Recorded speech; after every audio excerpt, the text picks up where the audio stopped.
welcome to FD Storytelling. How are you doing today? We are going to be reading a story, and Dad is distracting me.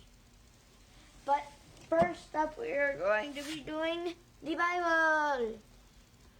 Then we're going to be doing the synopsis, and my sister has memorized what she's going to be saying. Well, I haven't exactly memorized it. But Then Dad put on, what was the title of this book? Hinds feet on high No, places. no, It's written right on what's there. the title of the... Oh, I called it Much Afraid. That's the name of the character. Oh, yeah.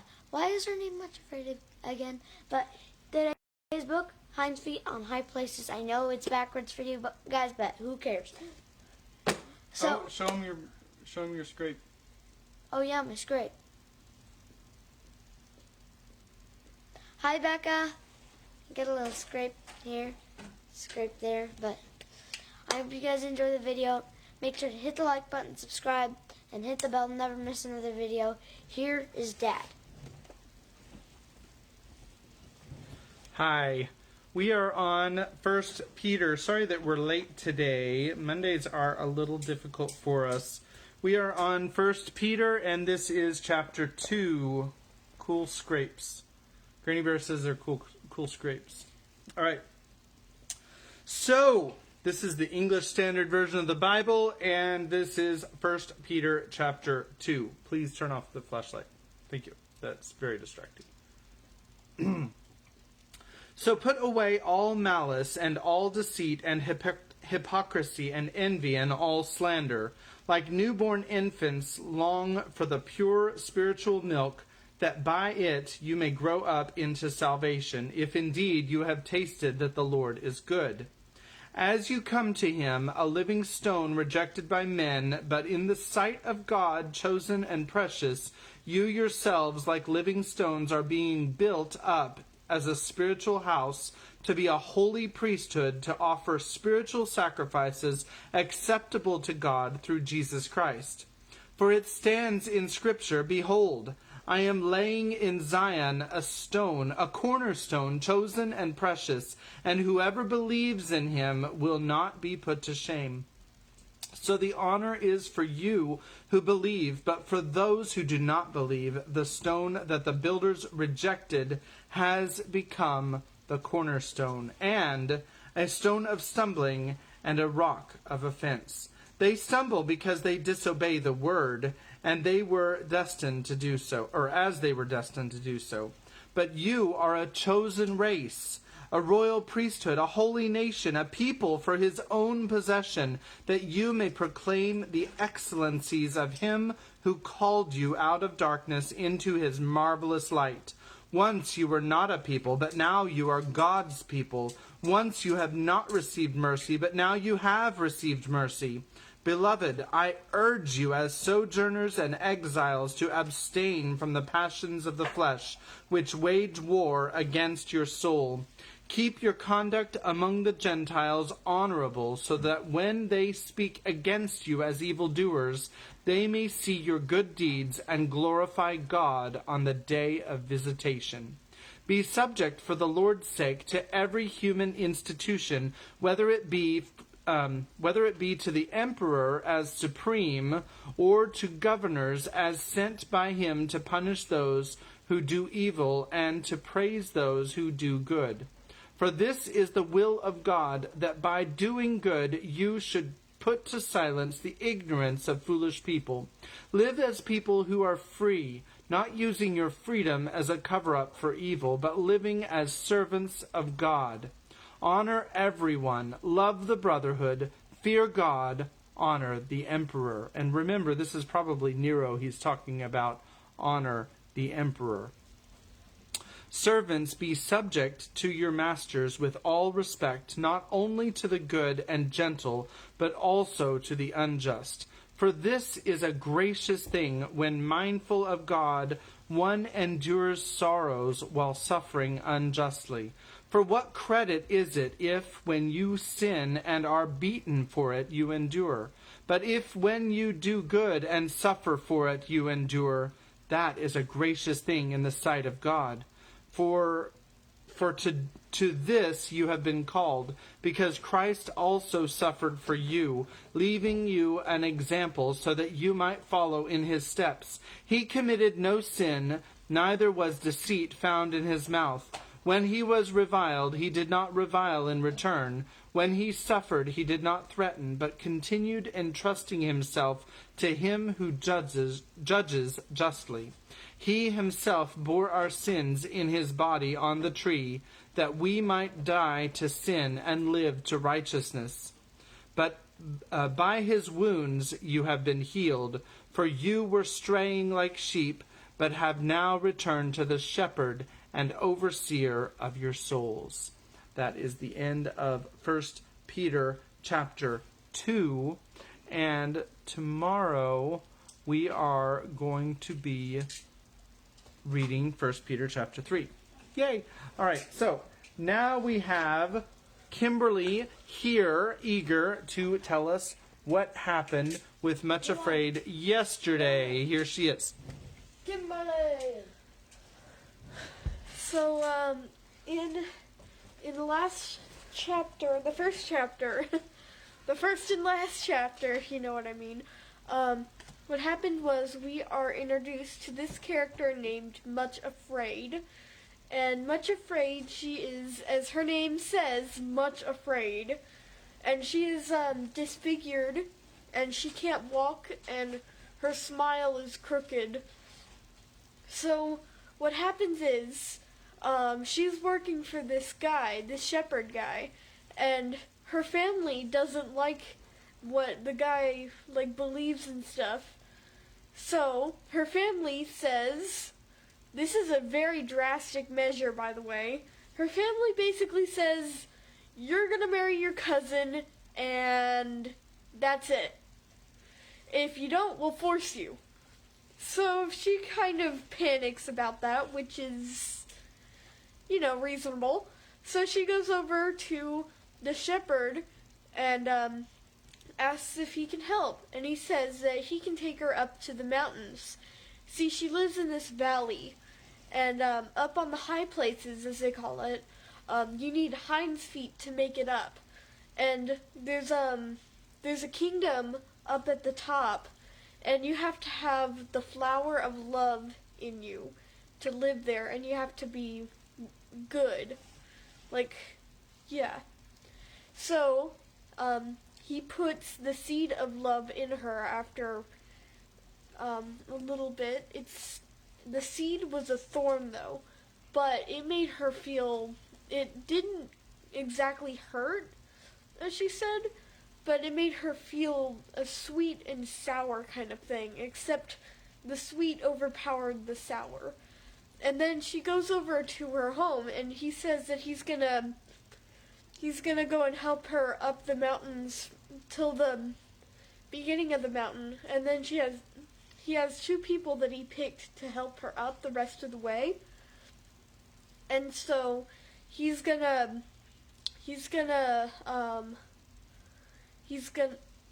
help her up the mountain and everything. So she's going over to her cottage, and then her cousin walks up, the guy that she's supposed to marry. And Craven Fear. Yeah, Craven Fear. It sounds like Craving Fear.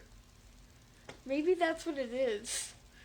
But what happens is he's like a really cool dude, though. No, he teases her in a really mean way. And she falls for it because she's really scared of him. And then the shepherd comes and helps her. After he had grabbed her, it was really weird. And especially since they're cousins, so yeah. But maybe this is definitely not I'm pretty sure that it's definitely not humans, per se, but still, it's pretty weird. And then what happens is, she goes over to her cottage, and then she remembers that she has the seed of love in her, and she feels happy. And that's about it. Wait. I have What? something to show you guys. Oh, and I was gonna say, you remember JJ and his scrape? One time, I got hit by the entire tire of a bike, and my entire calf was one big long bruise. It was real nasty. So, his is not that bad. I had one worse. I actually did have one that was worse, but All right. I wonder what this could turn out. It's actually a Beyblade right now. See, it's a Beyblade. I wonder what would happen if Putty and a Beyblade mix. Well, I have something to show you today. It's cool, show 'em. This is what will happen. Cool. Look at that. Look at that. That is awesome, though. Okay. I love it. That's Beyblades are awesome. All right. Good evening. We are going to try to get through 2 chapters. I looked and they're not that long. So hopefully we get through them. Let's see. Oh, ouch. Hey, Jessica. Hey, Becca. Hey, Granny Bear. We washed up and put on a healing salve. Hey. Cool scrapes. Okay, so we're all caught up on the comments. Great. So this is chapter 2, Fearing Invasion. Much Afraid woke early the next morning and all her fears were gone. Her first thought was, probably sometime today I am to start for the high places with the shepherd. This so excited her that she could hardly eat her breakfast, and as she began making arrangements for her departure, she could not help singing. It seemed to her that ever since the seed of love had been planted in her heart, songs of joy were welling up in her innermost being. And the songs which had best expressed this new happiness and thankfulness were from the old book which the shepherds so loved to use as they worked among the flocks and led them to the pastures. As she carried out the simple arrangements the shepherd had told her to make, she sang another of these songs. Now when the king at table sits, my spikenard smelleth sweet, and myrrh and camphire from my stow I pour upon his feet. My thankful love must be displayed. He loved and wooed a beggar maid.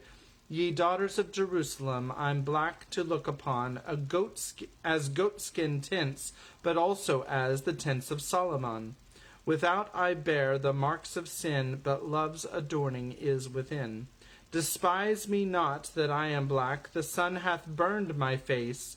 My mother's children hated me, and drove me from my place. In their vineyards I toiled and wept, but mine own vineyard have not kept. I am not fair, save to the king, though fair my royal dress. His kingly grace is lavished on my need and worthlessness. My blemish he will not see, but loves the beauty that shall be. Canticles 1, 12 through 15, 5 and 6. From time to time, as she went about her work, her heart fluttered half with excitement, half with dread to the unknown. But whenever she remembered the thorn in her heart, she tingled from head to foot with the same mysterious sweetness. Love was for her too, even for her, crippled little Much Afraid. When she reached the high places, she was to lose her humiliating disfigurements and be made beautiful. And when the plant in her heart was ready to bloom, she was to be loved in return. Even as she thought of this, doubt mingled with the sweetness. Surely it could not possibly be true, just a beautiful dream, but not reality. Oh, I am afraid it won't ever happen, she would say to herself, and then, when she thought of the shepherd, her heart quickened again, and she would run to the door or window to see if he were coming to call her.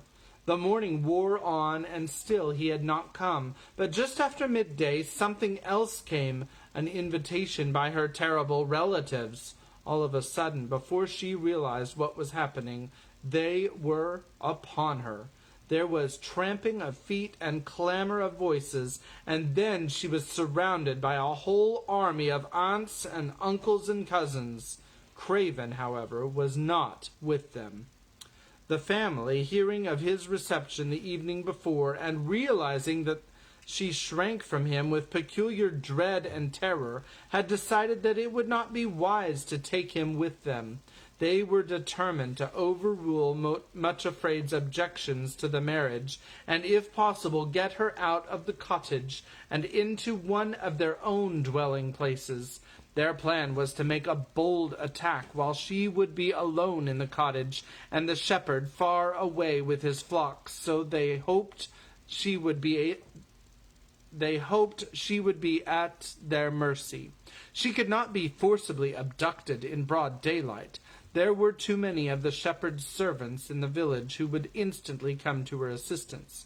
However, they knew Much Afraid's timidity and weakness, and they believed that, if there were enough of them present, they could cow her into consenting to go with them to the mansion of old Lord Fearing. Then they would have her in their power. The old lord himself was actually with them, assuring her in a fatherly tone of voice that they had come with the kindest and friendliest intentions.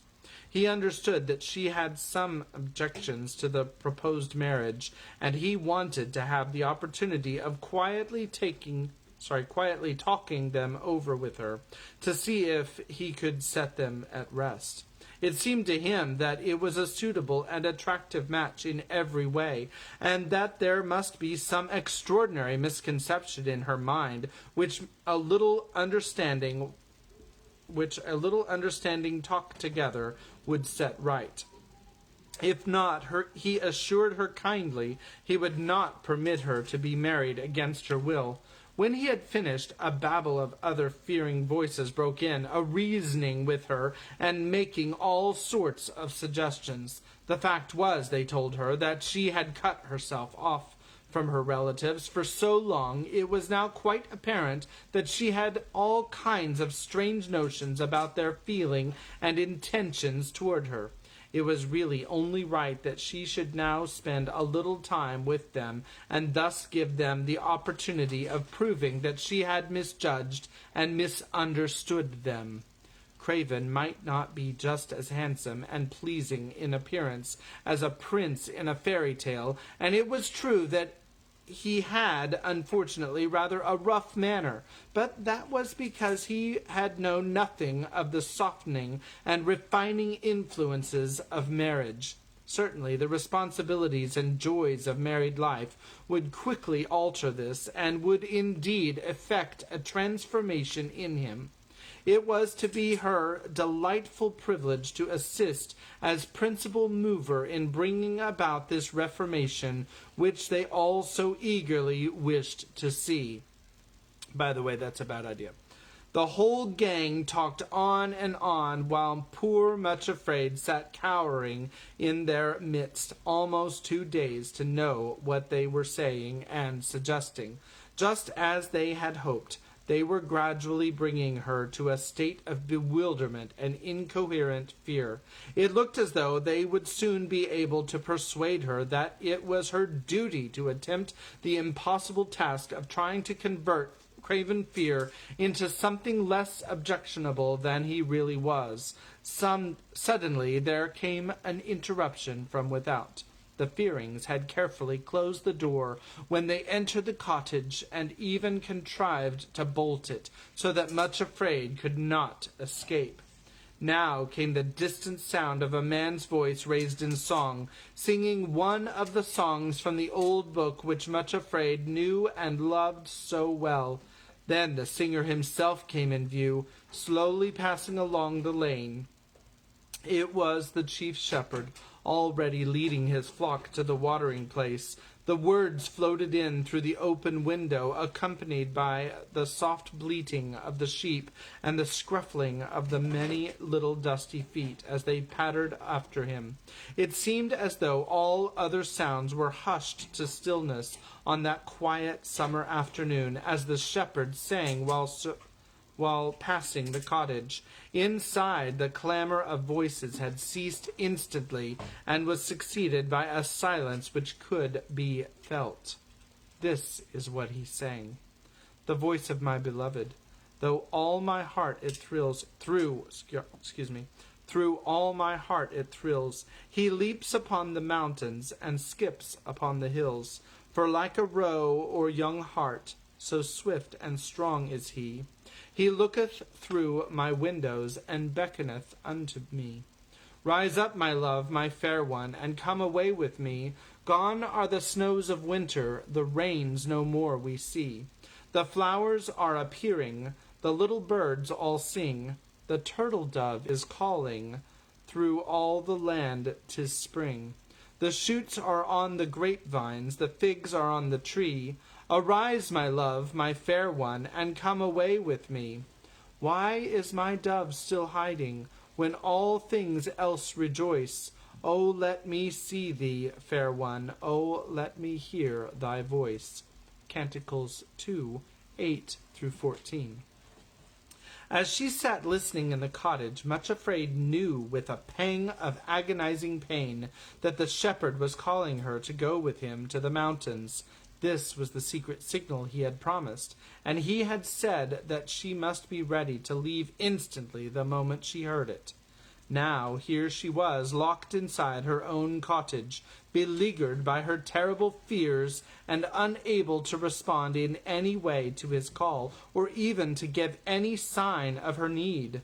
There was one moment, indeed, when the song first started, and everyone was startled into silence, when she might have called to him to come and help her. She did not realize that the Fearings were holding their breath lest she did call, and had she done so, they would have fled helter-skelter through the door. However, she was too stunned with fear to seize the opportunity, and then it was too late. The next moment she felt Coward's heavy hand laid tightly over her mouth. Then other hands gripped her firmly and held her in her chair. So the shepherd slowly passed the cottage, showing himself at the window and singing the signal song, but receiving no response of any kind. When he had passed, and the words of the song and the bleating of the sheep had died away in the distance, it was found that Much Afraid had fainted. Her cousin Coward's gagging hands and had half choked her. Her relatives would dearly have liked to seize this opportunity and carry her off while she was unconscious, but as this was the hour when everybody was returning from work, it was too dangerous. The Fearings decided, therefore, that they would remain in the cottage until darkness fell, then gag Much Afraid and carry her off unperceived. When this plan had been decided upon, they laid her upon the bed to recover as best she might, while some of the aunts and cousins went out into the kitchen to see what provision for refreshing themselves might be plundered. The men sat smoking in the sitting-room, and Gloomy was left to guard the half-conscious victim of their bedroom. Gradually, Much Afraid regained her senses, and she realized her position, nearly fainted again with horror. She dared not cry out for help, for all her neighbors would be away at their work. But were they?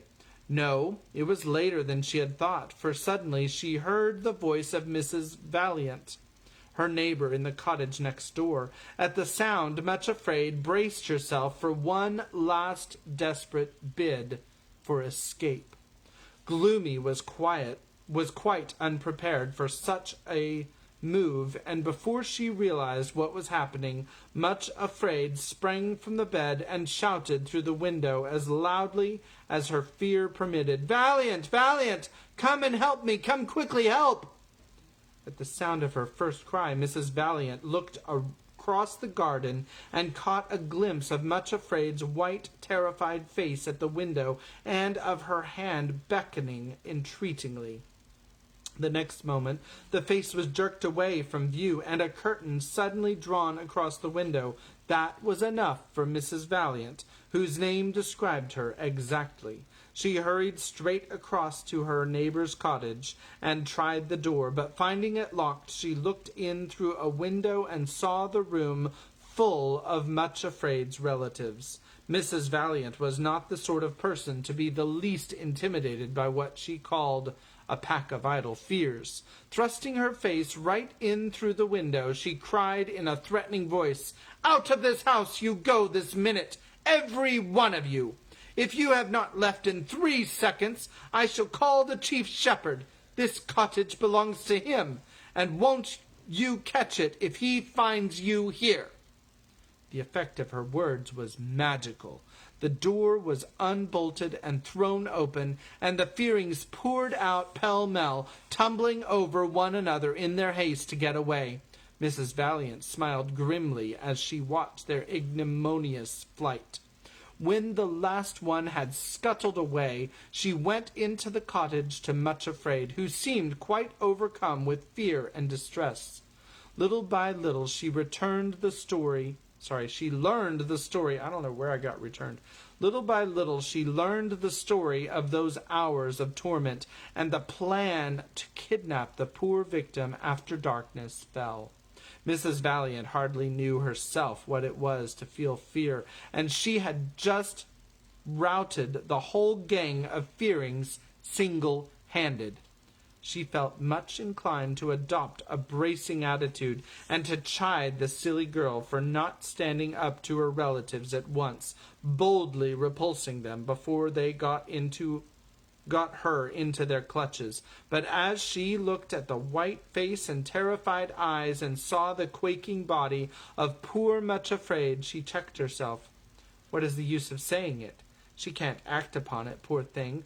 She is one of them herself and has got fearing in the blood, and when the enemy is within you, it's a poor prospect. I think no one but the shepherd himself can really help her, she reflected. So instead of an admonition, she patted the trembling girl and said with all the kindness of her motherly heart, "Now, my dear, while you are getting over your fright, I'll just pop into the kitchen and make a good cup of tea for both of us, and you will feel better at once. My, if they haven't been in here and put the kettle on for us," she added, and as she opened the kitchen door and found the cloth already on the table, and the preparations for the plundered meal which the unwanted visitors had so hastily abandoned. "What a pack of harpies!" she muttered angrily to herself, then smiled complacently as she remembered how they had fled before her. By the time they had drunk their tea, and Mrs. Valiant had energetically cleared away the last traces of the unwelcome invaders, Much Afraid had nearly recovered her composure. Darkness had long since fallen, and now it was much too late for her to go to the pool to keep tryst with the shepherd and explain why she had not responded to his call. She would have to wait for the morning light. So, at Mrs. Valiant's suggestion, as she was feeling utterly exhausted, she went straight to bed. That doesn't make sense. She went straight to bed. Her neighbor saw her safely tucked in and kissed her warmly and reassuringly. Indeed, she offered to sleep in the cottage herself that night, but Much Afraid, knowing that she had a family waiting for her at home, refused the kind offer. However, before leaving, Mrs. Valiant placed a bell beside her bed and assured her that if anything alarmed her in the night, she had only to ring the bell, and the whole Valiant family would be over instantly to assist her. Then she went away, and Much Afraid was left alone in the cottage. I would like a little discussion on what we think of Mrs. Valiant here. Here's my take on this. I think Mrs. Valiant is a great hero. However... I think she changed. What? However, what? However, what I think that Mrs. Valiant is doing is she rushes in to rescue the situation, and I think we see this happen in our own lives. But she doesn't give Much Afraid any of the tools that Much Afraid needs to rescue herself when she is put into this situation again in the future. That's kind of what I see. I think that Mrs. Valiant helps Much Afraid, but doesn't really. Help her for the long term. Yeah, she helps her in an immediate crisis, but I don't know. I'd like to see what your comments are down there. I think she means well, but I think that we see this a lot in life, where somebody means well and they try to help us, but they don't really understand what's going on because they can't put themselves in our situation, and they're like, well, I don't know why that's so difficult for you because I don't have any problem with that. And so it makes it difficult for them. That's just my thought on Mrs. Valiant. I'm not criticizing her. I think she's doing what she thinks is right. But I think that Mom might have some comments. Daniel's in bed. Okay. So, should we quit? It has been a very long day for him. So, the next chapter is 1, 2, 3, 4, 5, 6 pages. So, we will. I can always tell him what happened. No, we'll read 4 and 5, or 3 and 4 tomorrow. Tell them why it was a long day. What? Tell them why it was a long day. It was a long day because it was his first day back in school. So, we got up. Let's see. I got up at 5:45 this morning. He got up at 6:30 this morning. 6:45. Okay, well, I got him up at 6:30 the first time and came back at 6:45 and got him up. And then he came down and we left for school at about 7:30, and then he went to school for the whole day, and then I picked him up and he had an appointment. And then we went to church, and he's had a pretty good day. He met a friend at school, so that's good. And I think he met a friend at church too. I'm not sure. I know Kimmy met a friend at church, so that's good. Couple. So He was gone for over 12 hours. yeah, he was gone for over 12 hours today, which is maybe setting him up for failure, but he handled the evening well, and we are very proud of him and what he's doing. So, go ahead and put comments on what you think about Mrs. Valiant. I'm interested in what you have to say about that. So, and I probably didn't describe what I was saying very well, but I do think that there's a lot of people that they try to solve your situation, and maybe they can in the immediate time, but they don't really understand what you're going through. And so because it even said that she never was afraid, and so she didn't understand why Much Afraid was afraid. And so JJ. anyway, that's just my take on that. So I'm going to let you go for the evening, and we will be back tomorrow for more of Much Afraid and Hinds' Feet on High Places. So, God bless you. Have a good night, and we'll talk to you later. Okay, bye.